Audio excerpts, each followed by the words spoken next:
يا جماعة جربوا قطاعات شركة اي جي ماس على مسؤولية شركة اي جي ماس. السلام عليكم ورحمة الله وبركاته.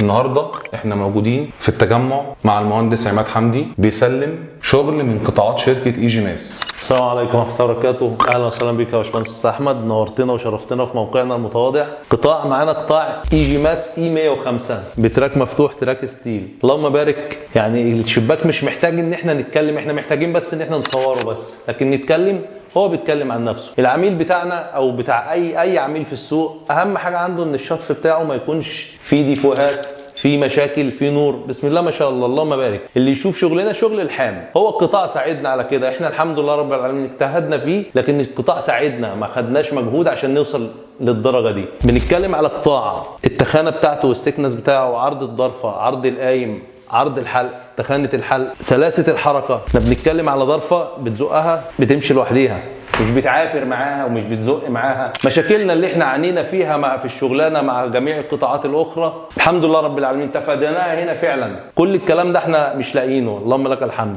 فاحنا النهاردة بنقول لفنيين الألمونيوم جرب على مسؤولية شركة اي جي ماس، وبنقول للسادة العملاء اسألوا فنيين الألمونيوم عن قطاعات شركة اي جي ماس واطلبوها منهم. احنا هنديكوا ضمان على القطاعات، والفنيين هيشتغلوا بقطاعات ألمونيوم بيور مسحوبة في أكبر المصانع المصرية بأعلى معايير الجودة.